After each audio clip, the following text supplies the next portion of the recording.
Welcome to the Nutritional Revolution podcast. I'm your host, Kyla Chanel. I'm a performance nutritionist specializing in sex differences in sport. I work with athletes from all over the world through my online private practice and sports nutrition programs.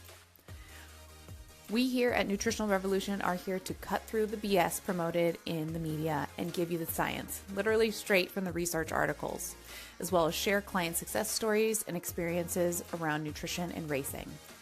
Please keep in mind, this podcast is created strictly for educational purposes only and should never be used as a replacement for medical diagnosis and treatment. If you like what you hear today, we would love for you to subscribe and share.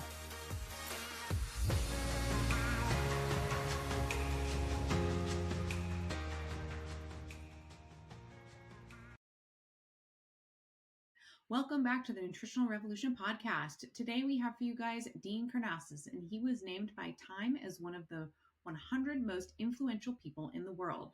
He's a Greek-American ultra runner. Dean Karnazes has pushed many human limits. He's done 50 marathons in 50 states in 50 days, crossings of the Sahara and South Pole, and 10 solo finishes of the 200-mile relay courses. An acclaimed endurance athlete, New York Times bestselling author, coach, and speaker, he's won Badwater, the world's toughest foot race, and competed on all 7 continents twice. Dean is an ESPN ESPY winner, a 3-time competitor endurance athlete of the year, and a U.S. athlete ambassador on 3 sports diplomacy envoys, a 2-time Olympic torchbearer, and a recipient of the President's Council on Sports, Fitness, and Nutrition Lifetime Achievement Award. His adventures have been featured in Time, Newsweek, the New York Times, Forbes, 60 Minutes, ESPN, NPR, the BBC, and more. And now on Nutritional Revolution podcast. Despite the accolades he's most proud of, championing youth activity, raising millions for charity, and serving on the board of Girls on the Run. On today's episode, we talked about Dean's unique fueling style that he has finessed over 30 years running in the sport. And he's obviously done very well for himself. He's maintained injury-free. He's been able to do 30 races a year consistently. So he's been doing something right for his body. And this was a really fascinating episode for me. I think you guys will enjoy it. Yeah. All right. Thank you guys for joining the Nutritional Revolution podcast. We have for you guys Dean Karnazes. Thank you so much for joining us. It's great to be here. Thanks for having me run by. Yeah. Yes. Yeah. So Dean is zooming in today from Athens, you said? Athens, Greece. Yes. Yeah.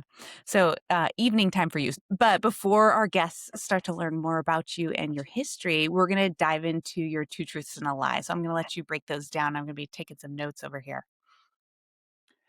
Okay. Here they are. Okay. I once ran 50 marathons in all of the 50 U.S. states in 50 consecutive days.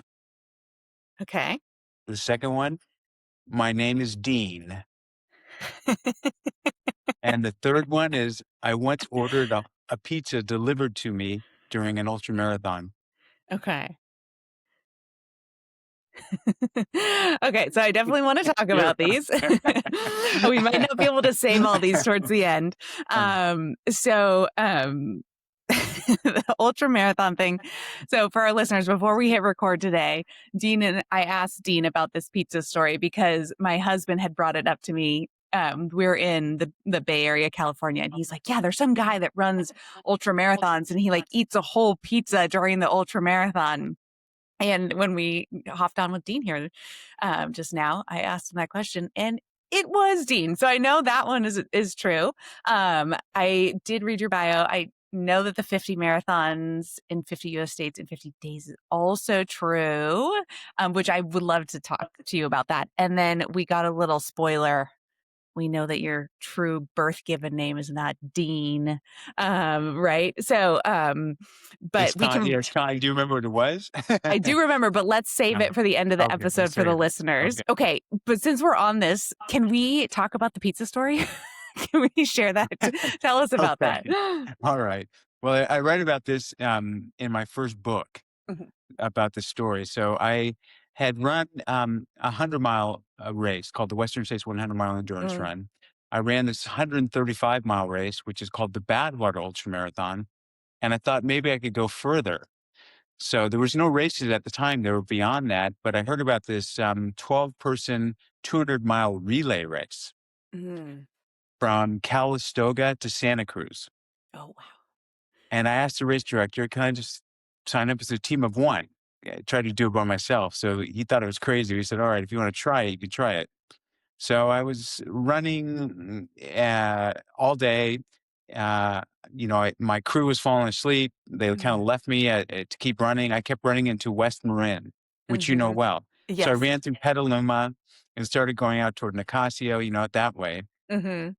And I ran out of food, ran out of everything, and I was starving. Shoot. And I had a flip phone. You weren't even born when there were flip Yes, I phones. wa But anyway, it was born. was like this Motorola flip phone. I'm like, what do I do? Well, I got a credit card and I got this phone. I'm going to order a pizza. Oh, wow. So I told the guy, make me a pizza. I told him, don't slice it and make it with a really thin crust. He's like, Oh, all wow. right, dude, whatever you want. And I said, here's where you deliver it to me. He's like, is that your house? I said, no. He said, there's nothing out there. I said, I know. I'm running. Oh my So he brought gosh. me this pizza and I rolled it up into this big, like pizzerito, like a big Wow. burrito. Yeah. And I just ate it as I ran. That's why I told him not to slice it and make it with a thin crust so I could roll it up. Genius. And yeah, I ate the whole pizza. Oh my gosh. But Wow. Was you must understand, and you listeners must understand that it wasn't like I was running a 100-meter dash or even Mhm. a 10K or whatever. I was running for 2 days without stop. Yeah. So I wanted all those calories. Yeah. That's And great. the other thing, which I'm going to get a lot of hate mail, and is probably going to be the most controversial thing ever said on your podcast. I like pineapple in my pizza. I'm sorry, people. It's very divisive. It's hugely divisive. Yeah, Every time I listener. mention this, the hate mail comes. I've got lovers and haters. It's just, I you're was the gonna one. You're ask. either born a pineapple Yeah. pizza guy or not. Yeah, Yeah. So was it a cheese pizza with pineapple on it? Is that what you ordered? it was cheese with ham, Okay. and pineapple, and green peppers. Oh, wow. Okay. Mhm. And how did your gut handle that? Was it totally fine? No Oh, it issues? was great. I ate the whole pizza. I was like hungry an hour later. Wow. That Yeah. I think that says a lot. That's really incredible. Okay, so we're definitely going to get into fueling and nutrition, how that's evolved for you over the years with your training and racing. I'd love to dive into that.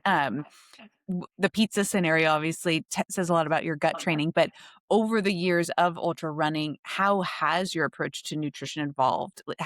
When you first started ultra running, were you fueling with stuff? Did you kind of have to troubleshoot? Were you hitting some bonking, hitting the wall, and realizing you needed to bring some stuff on board? And if so, what did that look like?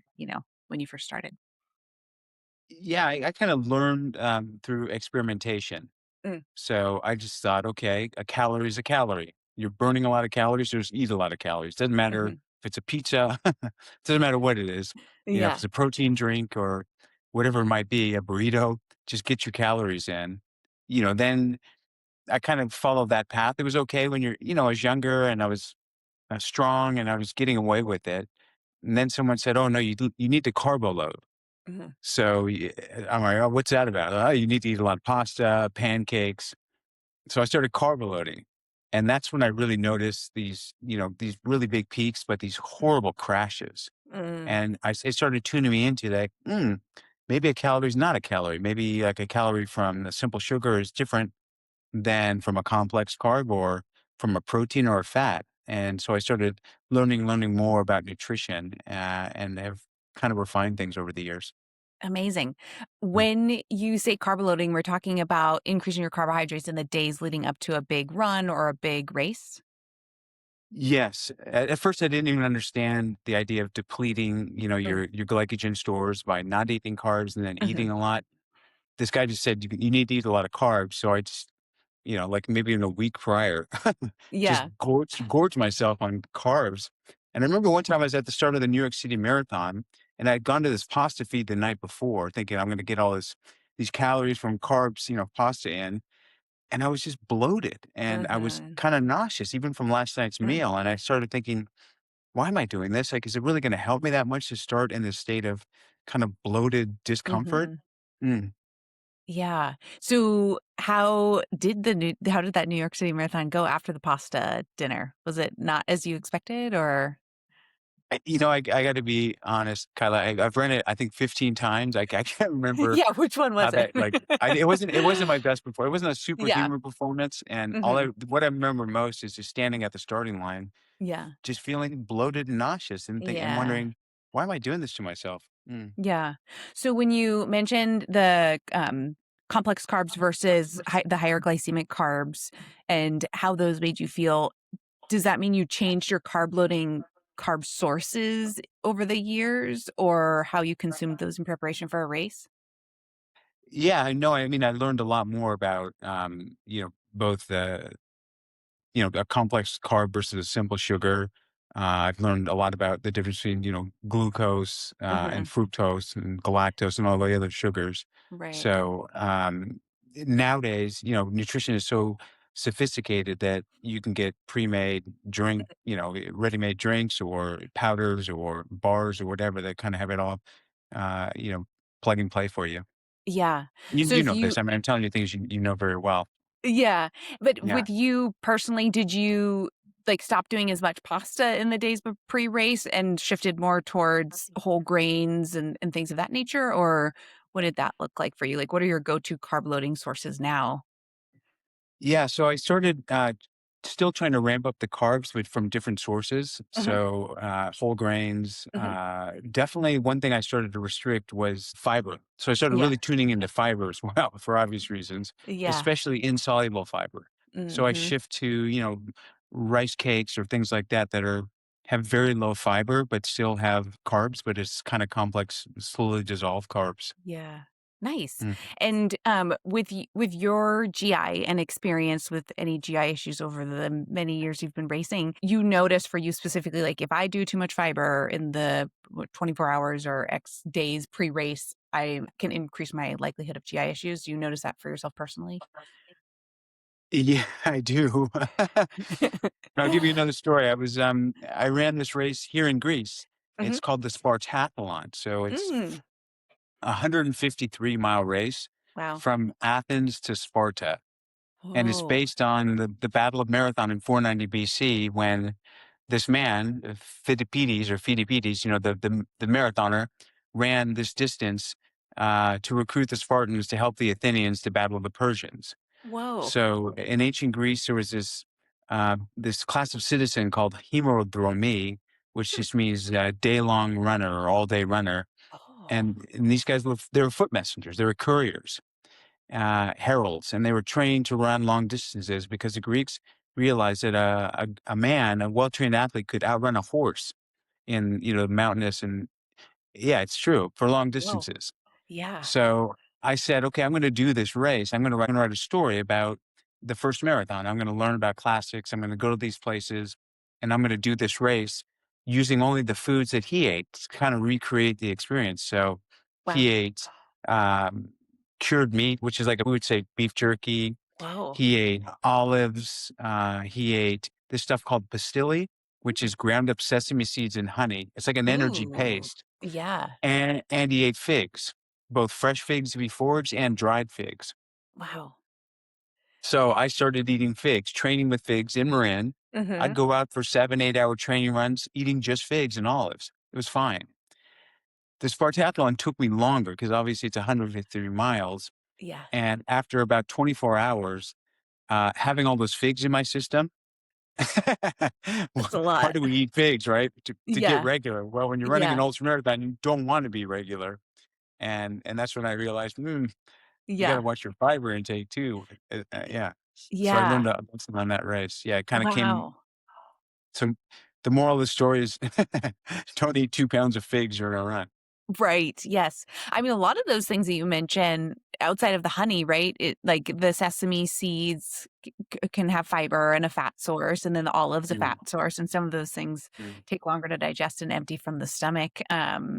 But yeah, well, but you can tolerate a pizza, so we know that you can tolerate cheese and fats and stuff like that just fine. So that's really great.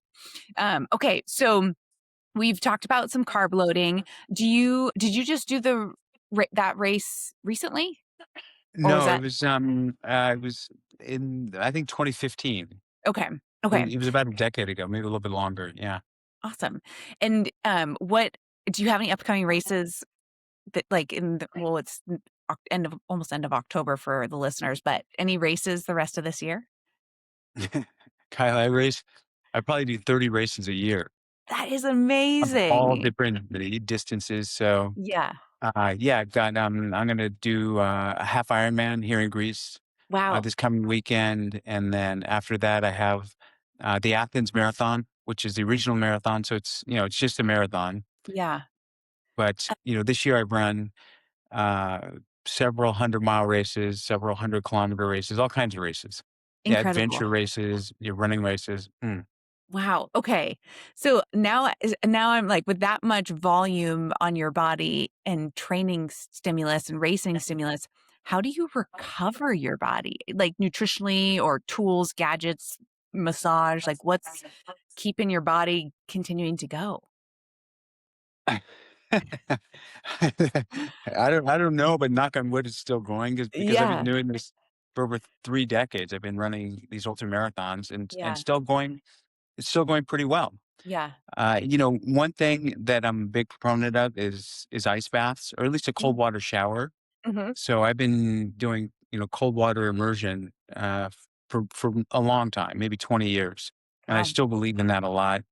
I believe in compression. Hmm. Uh, I believe in active recovery. Hmm. So always the next day after a big effort, I go out and run, you Hmm. shuffle, Yeah. jog, move, just try to get the blood flowing and the muscles moving. And I think that really helps accelerate recovery. Yeah. From a diet standpoint, one thing I do is drink a lot of water, Hmm. just plain water until my urine is clear. Hmm. I also gravitate toward high quality proteins and fats more than carbs. Mm. I don't know why. And it's still, I really have gotten sensitive as I've gotten older to carbs. Yeah. So I'm really careful about, it seems like any amount of carb, even a sweet potato by itself will Hmm. put me into like this little glycemic tizzy. So Mm. I've noticed if I mix the sweet potato with maybe some tuna Hmm. and, definitely some olive oil and olives, Hmm. I get the 3 food groups Yeah. and, it's pretty good nutrition. But Yeah. I use food as medicine. I don't supplement all that much. Yeah, that's great. Do you find on your day-to-day diet, are you eating primarily like whole real foods or is anything coming from a package or a can or anything like that? No, I mean, I had this mentor when I was younger. His name was Jack LaLanne. Oh, And, yes. your parents probably might have known, Yeah. but he was like the original muscle man from Venice Beach, the weightlifter with the leotard on, like the tights. Yes. But he was very revolutionary. And he said to me one time, Dean, if man makes it, don't eat it. And if it Mm. tastes good, spit it out. I, I only try to eat foods that like I can pick from a tree or dig from the earth or catch with my hands. Wow. So I try to avoid anything that's Yeah. refined or processed and needs to go through a machine or in a bag, to your point. Yeah. So that's kind of the day-to-day diet. Is there exceptions for race day? Are we using man-made foods for race day or are you making your own fueling nutrition? No, I'm using more man-made foods and using there's a product by Harman Nutrition called Perpetuan. Oh yeah. That's Hmm. like a 4-to-1 carb, very long chain, like starches and Yep. protein. So Mm. I'm using some beverages like that as well to Yeah. supplement. And honestly, I still eat a lot of solid food. Like in Greece, there's these places called like they're taverns, they're like Mhm. roadside taverns, and they have this thing called souvlaki, which is just like meat on a skewer, but it's in olive oil, so it's kind of got a lot of Mhm. fat. It's not a Mhm. lot of fat on the meat. A lot of times it's mostly chicken or Mhm. really lean pork. Like they eat pork here that's very very lean. Yeah. So I still like having solid food, especially if it's salty and it's a hot race. Yeah, yeah. Wow. This is great. So we had on our podcast recently, Killian Korth. I don't know if you're familiar. And I, he was sharing with us his nutrition experience, which I thought was very unique in compared to what's being promoted from like the science side right now, and what a lot of endurance athletes are doing with like the high, like lots of carbs, 120 grams of carbs per Carbs. hour, Mm. stuff. And he Mm. was, I mean, his diet was like a lot of red meat and yeah, his fueling during was I think he was doing some man-made sports stuff too, but I thought it was, if I recall, it was some unique, like maybe higher protein, higher fat foods that he was bringing in that I was surprised by. But I do think that there's, yeah, something to be said by that. And you're listening to your body. You have 3 decades of experience doing this and listening to your body and how you're recovering. And that was Killian's big takeaway, is like his recovery was so much better, which I thought was very interesting. And yeah, so you can keep doing those things that you love to do. Yeah, it's really incredible. I'm like very fascinated to see how people's bodies can handle things differently and push in the sport and see how far things can go and still recover well. Yeah, I mean, I still think there's a lot that's going to be revealed in the future with nutrition, and specifically, men versus women, Yes. because ultramarathoning is one of the few sports, maybe the only sport that I know of where men and women compete equally. I mean, Yeah. it's not uncommon for a woman to win outright an ultramarathon. Yeah. And I think I was looking at some like AI generated data, and something like at races above 192.4 miles or something like that, some Oh, random number, women are actually better than men at these very whoa. long distances. And I think some of that might have to do with metabolism of stored body fat, Yeah. because women, have higher, even lean women typically have Mhm. higher body fat than lean men. So Yeah. I think there's, there's a lot lot going on with nutrition besides just the things you put in your mouth, Yeah. Yeah, certainly. hormones and everything. Yeah, yeah. I mean, you're an Yeah. expert at these things. Again, I'm a, you know, Always, we're all always learning. There's always Mm. more research to come out and educate us. So with your different intensity, maybe training sessions, do you vary the types of nutrition you're using to support those training sessions depending on the intensity? Yeah, I mean, I try to eat what I race with as much as Mm. possible. Mhm. So, I'm not big on gels, like goo packs and things like Yeah. that. Sometimes I'll eat them. Sometimes, what I really like are nut butters. What I found Mm. that work the best for me are like hazelnut butter, Mhm. um, cashew nut butter. Almond butter is not my favorite, but Yeah. peanut butter as well. Peanut butter, I think, is very unrecognized hero of ultra Mm. endurance sports. Yeah. I think the peanut got a kind of a bad rap because it's kind of the workhorse of nuts. It's kind of like the everyday man's nut. Yeah. But good peanuts, like the peanuts here in Greece, Mm. taste completely different than the peanuts in America. Oh, whoa. Completely different. Yeah. And when you grind them up in a paste Mhm. with some Greek honey, it's incredible fuel. Mm. That sounds And I amazing. find that has just no impact on my blood sugar whatsoever. But Yeah. it just ties you for a long time. Yeah. Talking about blood sugar, have you worn a CGM to monitor what your blood glucose is doing out of curiosity through training or racing? Yeah, I have, and it's pretty stable, my blood Yeah, glucose. Yeah, that's even great. yeah, it's pretty stable. So when you're in a race or a training session, do you have a time schedule you're trying to stick to with fueling? Are you trying to get a little nibble in every 15 minutes or do you just go by feel? I usually go by feel, actually. Hmm. I can kind of forecast. Yeah, Yeah. 3 decades of doing this, I can pretty Yes. much, without a heart rate monitor, tell you exactly what my heart rate is without even Yeah. looking at a watch or anything. So That's amazing. It's so yeah. cool. So then what does the fueling look like kind of on a normal day? Or I should say in the long run or in a race? How do you know how much roughly you might be getting in either calorically or whether it's carbohydrates, fats, like per hour, do you think roughly? I like to get in roughly 250 to 300 calories an hour. Okay. And, typically that's with, a nut butter packet Mhm. is, that's 210 calories right there in a very small amount because it's concentrated. Yeah. I also love olives. Yeah. I love olives as fuel, Yeah. the salt and everything else. Olives actually have carbs, even though olive Mhm. oil is pure fat. Mhm. Olives have some carbs. Yeah. Not a lot, but they do have carbs. Perpetuum, I told you about from Hammer Nutrition, Mhm. they have a capsule. So they've kind of taken this Oh, powder and capsulized it. So I pop those a lot. nice. Okay, I didn't know that Mm. about the capsules. That's neat. So is that Mm. just an electrolyte or are there carbs in the capsule as well? No, I don't think there's much electrolytes at all. It's carbs, so it's Okay. starches Yep. and protein.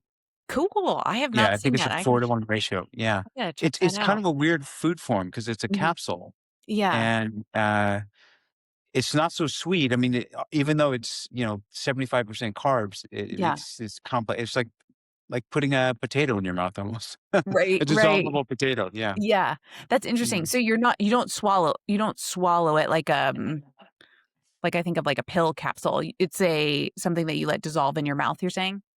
Yeah, it's I mean, Cool. it's yay big. It's maybe it's the Yeah. footprint of a quarter, Okay. so about that round, and Yeah. yeah, I gotta check these out. I can't believe I haven't heard of these or seen these. they're amazing, and everyone I give them to, they're like, "Where'd Yeah. you get these?" And Yeah. I don't know. It's a really great food form. It's lightweight. Yeah. Yeah. That's so cool. The olives, what kind of olives do you go for? Do you go with the ones that are with a pit or no? In Greece, I do because there's not a lot of options, but Yeah. yeah, I typically use I'll take the pit out before the race, or I'll get a jar Mhm. of olives, which you can get pitted. Mhm. But again, the olives here taste completely different than the olives in the U.S. Yeah. There's a place called Kalamata Mhm. that makes these olives that are incredible, and I get olives from ancient Olympia, Mm. which is where the Olympics began. I mean, there's olive trees all over there, and I mean these Whoa. olive trees are date back, to ancient times. Wow. That's so Mm. cool. The fascinating thing too about the olives and the consumption, and then it just makes me think about your ability to recover really well, is they're so rich in antioxidants and polyphenols, which is one of the big things we're seeing aid in Um, tissue recovery and inflammation. And yeah, I feel like you're going to live to be like 120 with all your olives and olive oils. well, I mean, we could get into the herbs I eat as well, Yeah, let's talk about because that. and the spices, because we know these foods are chocked with antioxidants, right? Yes, yes. Share your herb routine. One thing I do is I brew my coffee with rosemary. Oh, cool. So Okay. either, I mean, I grow it. It grows all. I mean, rosemary grows all over Greece. It Yes. grows all over Marin as well. I mean, Yes. you wouldn't believe the similarities between Marin and where I live here in Greece. Yeah. But anyway, I ground up rosemary in my grounds and brew it, or I just use if I'm lazy, I'll just use dried rosemary. Mm, So the oil, you see the oils, yes. the rosemary oils in the coffee, and believe it or not, it really mellows out any bitterness to the coffee. It's got a really nice flavor.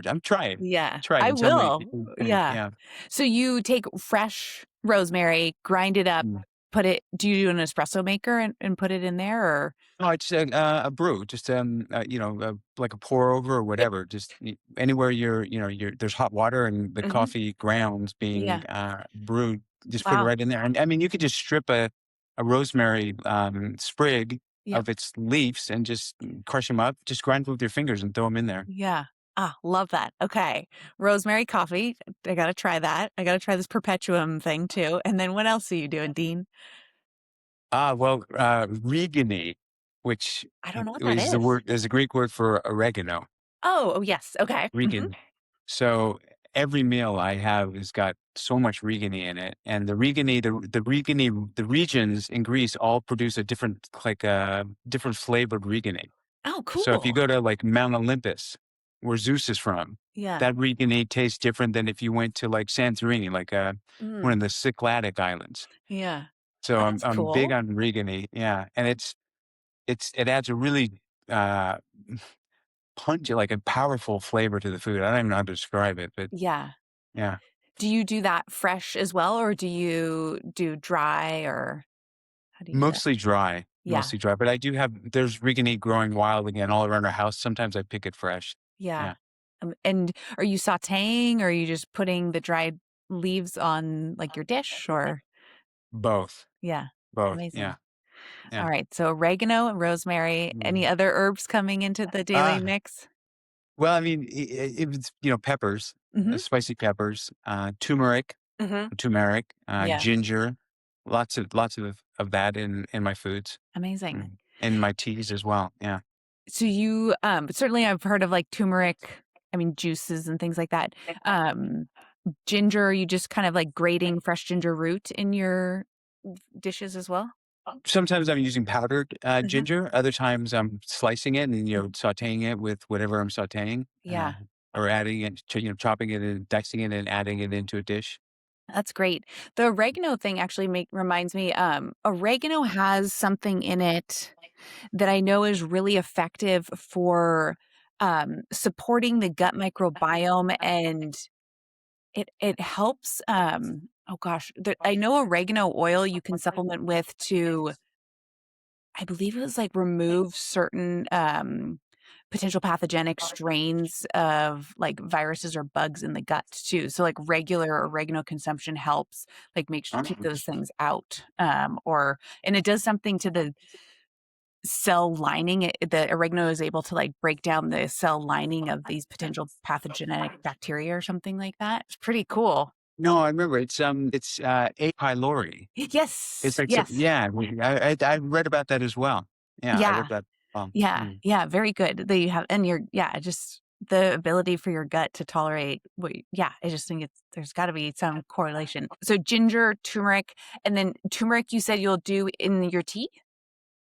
I'll put in my tea the powder. Mm-hmm. I actually I chew on raw Oh turmeric. yeah. Mm-hmm. Yeah, it stains your teeth. Yeah, yeah, yeah. Yes, yes. The orange. Try to Yeah, keep it in the back and the molars. yeah, Yeah, because yeah. your mouth is just if you smile at someone after you had some, they're like, "What happened to you?" Yeah, but I mean that's um, part of the power, right? Is the yes. polyphenols. Yes. Yeah. Yeah. Turmeric is fantastic. I don't like when I do nutrient analysis on clients' data and we do diet reviews, I don't see enough people using turmeric, and more people really should be. And just herbs in general, like you're saying. A lot of people are just, yeah, we're missing out on all this amazing flavor like we could be getting. Yeah, well, my mother comes from a Greek island called Ikaria, Mm. and it's where Icarus. I don't know if you know the Oh legend of yeah. the boy Hmm. that with the wax wings that flew too close to the sun. Yes. That's where he crashed on this island. That's why it's named this. But Ikaria is one of the blue zones. Do Mm-hmm. you know about the blue zones? They Yes. like where the indigenous populations live to be the longest. And Ikaria has the highest concentration of centenarians of anywhere on the earth. So these are people that Wow. live beyond 100. Yeah. And not only do they live beyond 100, they are active. I mean, they're climbing. They're like goats. I mean, Yeah. they're growing all their own food. They're climbing. They drink mountain tea. They eat herbs in every meal they prepare. There are herbs. They eat everything from the ground. And the old men eat. There's nuts grow there as well. So they eat raw walnuts Oh. with honey. And if you ever had a raw walnut, it's fruity. It's still Mm-hmm. crunchy, but it's fruity. It's got a really great nutty flavor. Yeah. But they say that's the Eucaridian Viagra is raw for these men, raw walnuts and honey. And these Interesting. and these guys I mean, they're Greek dancing all night Yeah. long. They're 104 Oh. years old. Yeah. Wow. That's so Yeah. amazing. Yeah, we have some things to learn from just Europe, I think in general, and with regards to health and diet and movement and yeah, work life balance, all of that. Lifestyle. Yeah, lifestyle Yes. as well. Mhm. Yeah. So how long are you living full time in Athens?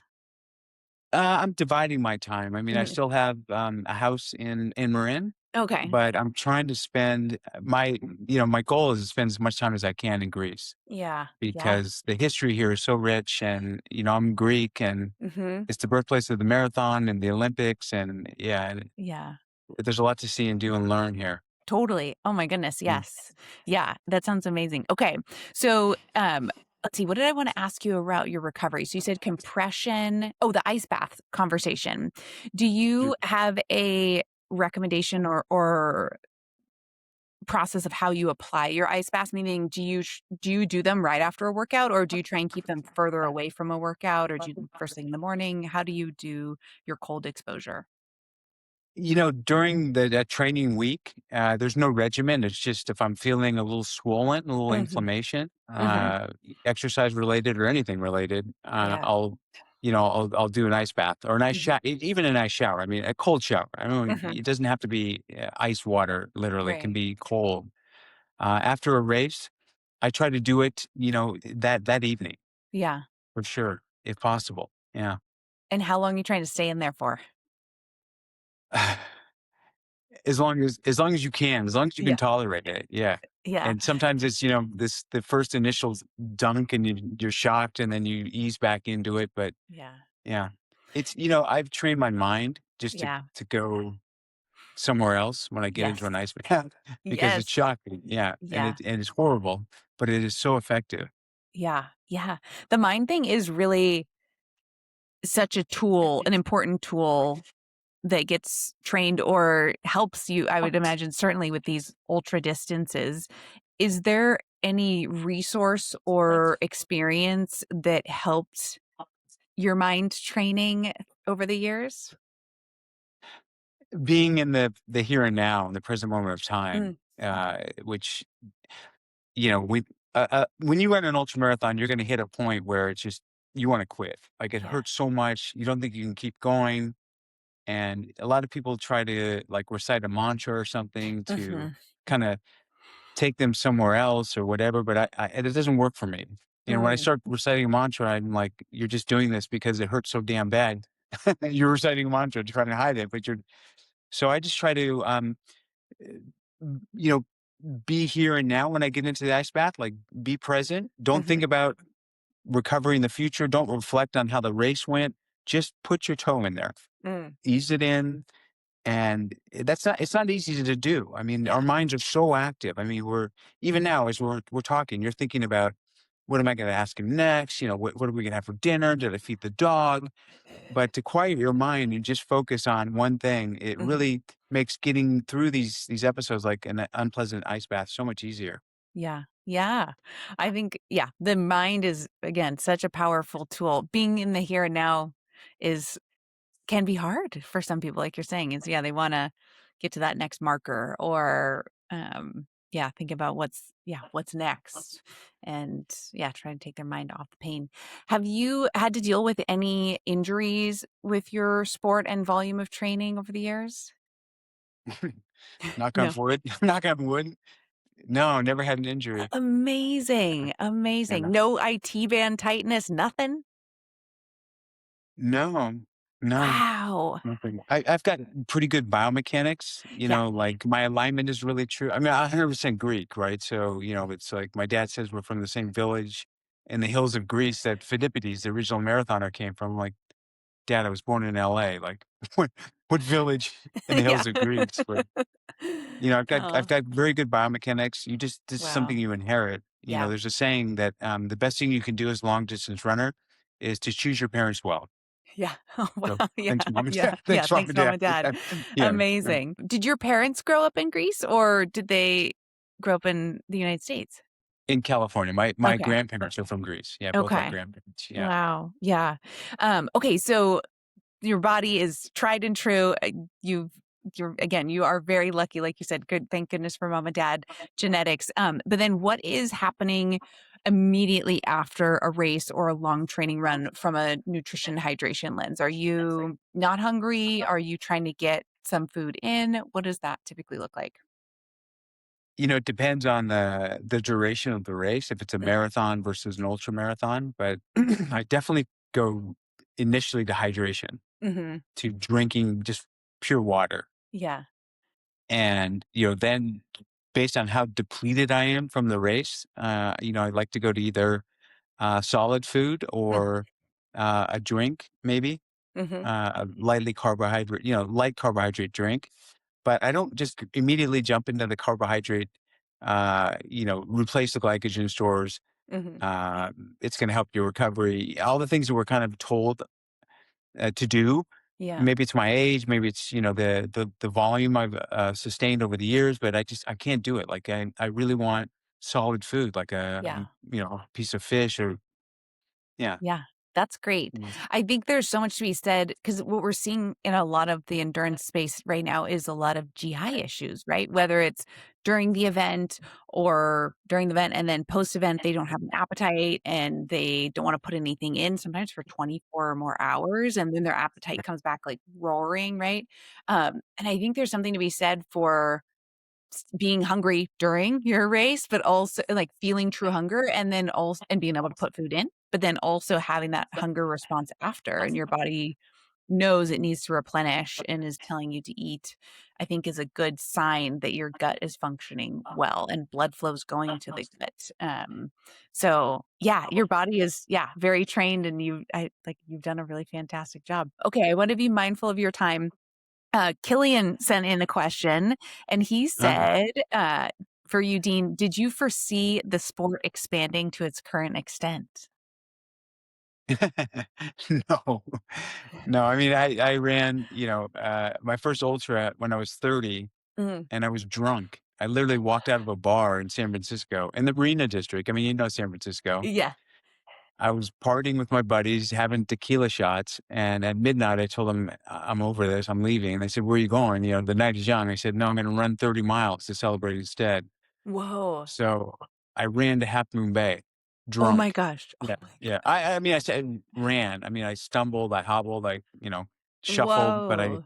ran all night, and that was my indoctrination in ultra running. And I Wow. remember going to ultra marathons, and there'd be a dozen people there, maybe 2 dozen people, all dudes, Mhm.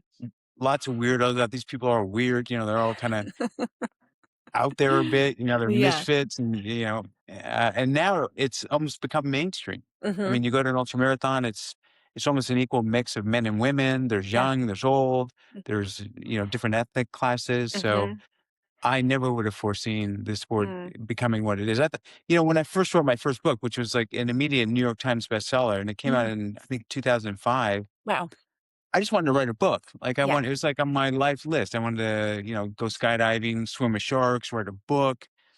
And the popularity of it shocked me because I thought if I Mm. sell 5 copies to my buddies, I'll be lucky. Mhm. And that's when it kind of tuned me into the power of ultramarathoning.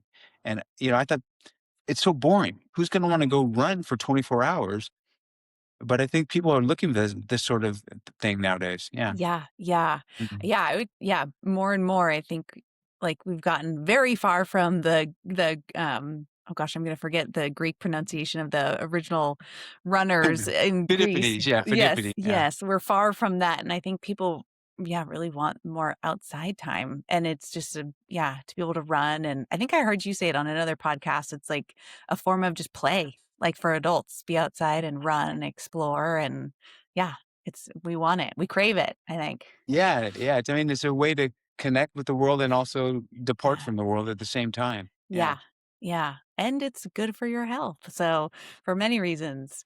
Okay, so I'll jump back to our two truths and a lie. So we Okay. know you did in fact do complete 50 marathons in 50 in the 50 US states in 50 days, which how you even did that is really incredible. Just getting to state and amazing.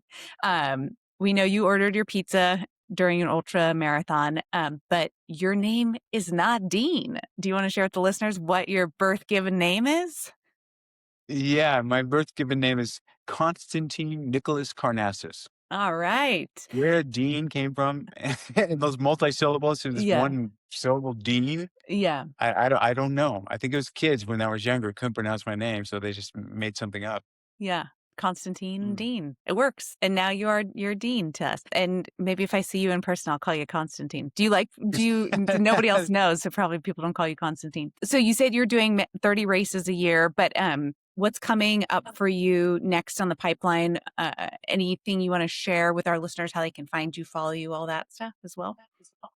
Yeah, well, I mean, we talked about I'm running the Athens Authentic Marathon, so it's the original marathon. I'm trying to get more Americans to come over and run this because right now it's mostly Greek runners. Mm. But it's the original course. So if you're a marathoner and you want to do the first marathon that started it all, come visit me in Greece. But if you want to learn more about me or anything I'm doing, just someone said if you Google Dean, It not comes right Constant, if up. you Google Dean, like I'm the first one that comes up. Amazing. So you can put in Dean K, and then I've got a website. I'm obviously on social media. I'm not hard to find. My books are on Amazon, and yeah.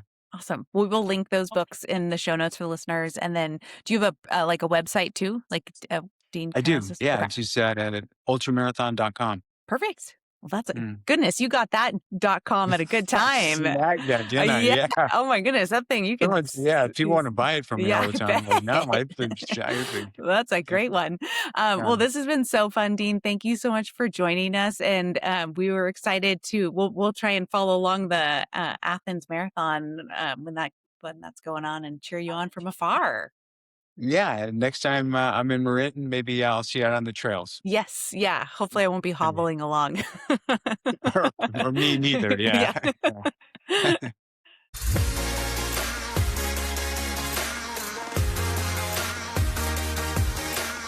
To stay up to date with the Nutritional Revolution recent activities, follow Nutritional Revolution on Instagram and Facebook, and sign up to receive the Nutritional Revolution newsletters on the Nutritional Revolution website. If you guys enjoyed today's content, please hit subscribe below to stay up to date on the latest Nutritional Revolution posts. Have a healthy day.